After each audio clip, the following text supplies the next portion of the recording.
PM Modi ने देश में नेताओं की कैसे फौज खड़ी शुरू कर दी थी 10 साल पहले से। भाई पहले योगी आदित्यनाथ को उत्तर प्रदेश का सीएम बनाया, तब योगी का नाम दूर दूर तक लिस्ट में नहीं था कि वो मुख्यमंत्री पद की शपथ लेंगे। सीएम योगी आज बीजेपी के बड़े नेताओं में शामिल है बॉस।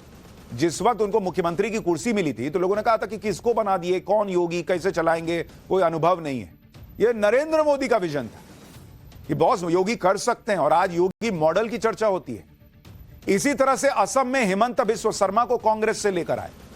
हेमंत बिस्व शर्मा बीजेपी में थोड़ी थे, कांग्रेस से लाए।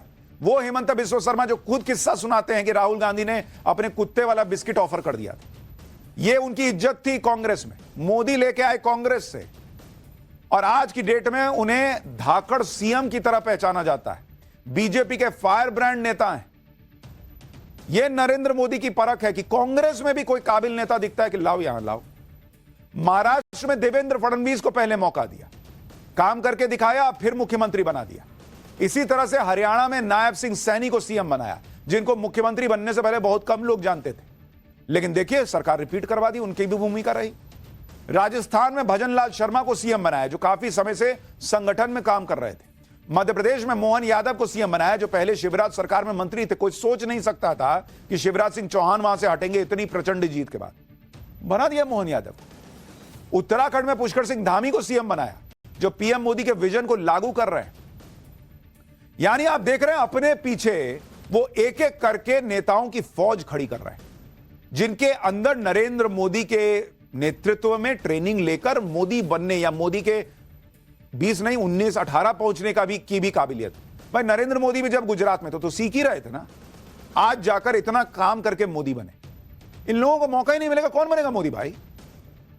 यही मोदी प्लान करके चल रहा है। खास बात यह है कि ये सभी नेता बहुत ज्यादा उम्र के नहीं है, यानी आने वाले समय में ये सभी नेता बीजेपी में बड़ा रोल निभा सकते हैं। नरेंद्र मोदी नए नेतृत्व को बढ़ाने, उन्हें मौका देने और नई लीडरशिप खड़ी करने में विश्वास करते हैं। आप सोचिए बीजेपी में फौज खड़ी हो गई है, कांग्रेस को राहुल गांधी के अलावा कोई दिख ही नहीं रहा है। अच्छा, इसमें आप एक एक की क्वालिटी देखिए। जैसे देवेंद्र फडणवीस को महाराष्ट्र का सीएम बनाना कोई छोटी घटना नहीं है। इससे पता चलता है कि बीजेपी अपने नेताओं को एक बार फेल होने से किनारे नहीं कर देती। देवेंद्र फडणवीस 2014 में पहली बार महाराष्ट्र के सीएम बने, लेकिन 2019 में शिवसेना से बीजेपी का गठबंधन टूट गया। इसके बाद देवेंद्र फडणवीस ने अजीत पवार के साथ मिलकर आनंद फानंद में शपथ ले ली। हालांकि बहुमत साबित नहीं कर पाने की वजह से 80 घंटे में सरकार गिर गई। फडणवीस को इस्तीफा देना पड़ गया। इस घटना के बाद कहा जाने लगा कि देवेंद्र फडणवीस का करियर तो खत्म हो जाएगा। इतना ही नहीं, 2024 के लोकसभा चुनाव में बीजेपी महाराष्ट्र में अच्छा प्रदर्शन भी नहीं कर पाई। इसके बाद तो यह मान लिया गया कि फडणवीस अब इससे उबर ही नहीं पाएंगे। लेकिन फडणवीस अलग ही मिट्टी के बने। आप देखिए कि लोकसभा चुनाव के बाद फडणवीस ने जमीन पर उतरकर जमकर मेहनत की, जो भी कमजोरियां थी उसे दूर किया, महायुति के नेताओं को फिर एकजुट किया, कार्यकर्ताओं के साथ लगातार मुलाकात करते रहे, कार्यकर्ताओं का मनोबल बढ़ाते रहे। फडणवीस ने बेहद आक्रामक अंदाज में प्रचार किया, हिंदुत्व का मुद्दा जमकर उठाया। आपको याद होगा कितना अग्रेसिवली भाषण देते थे। फडणवीस ने वोट जिहाद, घुसपैठियों के मुद्दे पर विरोधियों पर जमकर हमले किए। नतीजे आए तो बीजेपी को 132 सीटें मिली, जो बीजेपी का आज तक का सबसे अच्छा प्रदर्शन है। महायुति को महाराष्ट्र की 288 सीटों में से 230 सीटों वाली जीत हासिल हुई। महाराष्ट्र में महाविकास अघाड़ी सिर्फ 47 सीट पर सिमट कर रह गई। महाविकास अघाड़ी के दलों के पास नेता विपक्ष के लायक भी सीट नहीं बची। नतीजों के बाद देवेंद्र फडणवीस ने जीत का क्रेडिट खुद न लेते हुए कार्यकर्ताओं को दिया। यानी जिन देवेंद्र फडणवीस को महाराष्ट्र में विपक्ष नकार रहा था, सुप्रिया सुले जैसी नेता तो यहां तक कह रही थी कि अकेला देवेंद्र क्या कर लेगा, उसी देवेंद्र फडणवीस ने महाराष्ट्र में विपक्ष का सफाया कर दिया। इस लिहाज से देखें तो देवेंद्र फडणवीस का फिर से सीएम बनना बहुत बड़ी बात है। और नरेंद्र मोदी को उनमें यह क्वालिटी दिखी कि यह आदमी कर सकता है कम बैक, इसको दो मौका। यह है नरेंद्र मोदी की खासियत।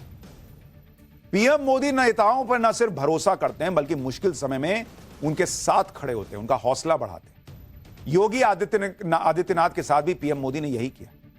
योगी आदित्यनाथ को 2017 में उत्तर प्रदेश का सीएम बनाया गया, जबकि 2017 में बीजेपी के कई नेता सीएम बनने की तैयारी कर रहे थे। कुछ ने तो अचकन सिलवा ली थी कि शपथ ग्रहण के दिन यह पहनूंगा। सभी को छोड़कर पीएम मोदी ने योगी आदित्यनाथ पर भरोसा जताया था। कोई नहीं जानता था कि योगी क्या कर पाएंगे, सीएम रह पाएंगे नहीं, सांसद थे, सरकार चलाने का कोई अनुभव ही नहीं था। लेकिन नरेंद्र मोदी को कुछ दिखा। योगी आदित्यनाथ पीएम मोदी के भरोसे पर खरा भी उतरते रहे। 2019 के लोकसभा चुनाव में यूपी में बीजेपी को 62 सीटों पर जीत मिली। 2022 के विधानसभा चुनाव में योगी आदित्यनाथ ने फिर से बहुमत हासिल किया। योगी आदित्यनाथ के नेतृत्व में ही रामपुर जैसी सीट बीजेपी ने सपा से छीन ली। लेकिन 2024 के लोकसभा चुनाव में यूपी में बीजेपी का प्रदर्शन थोड़ा गड़बड़ाया।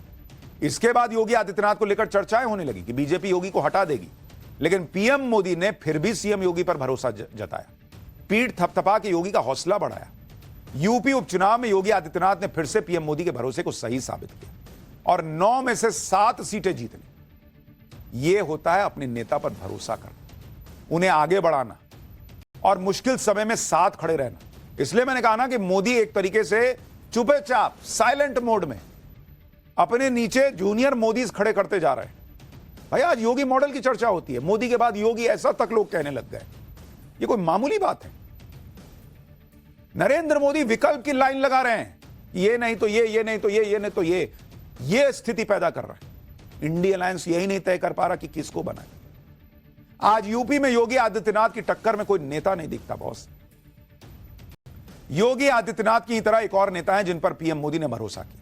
आज वो नेता बीजेपी के फायर ब्रांड नेता बन चुके हैं और उनका नाम है हेमंत बिस्वा शर्मा। कांग्रेस से लेकर आए मोदी इनको बीजेपी 2015 में। तब कांग्रेस ने कहा था कि बीजेपी में हेमंता को कुछ नहीं होगा, कुछ नहीं मिलेगा। लेकिन प्रधानमंत्री नरेंद्र मोदी ने हेमंता बिस्वा शर्मा पर भरोसा जताया। असम में 2001 से 2016 तक कांग्रेस की सरकार थी। 2016 में हेमंता बिस्वा शर्मा ने कांग्रेस को हराने में बड़ी भूमिका निभाई। 16 में तो सर्बानंद सोनोवाल को सीएम बनाया गया, जिसका हेमंता ने स्वागत किया। सीएम नहीं बनने के बाद भी हेमंता लगातार असम में काम करते रहे। 2021 के विधानसभा चुनाव में बीजेपी को फिर से असम में बहुमत मिला। इस बार पीएम मोदी ने हेमंता बिस्वा शर्मा को असम का मुख्यमंत्री बनाया और सर्बानंद सोनोवाल को केंद्र में ले आए। और आज हेमंता बिस्वा शर्मा बीजेपी के स्टार नेताओं में से एक है।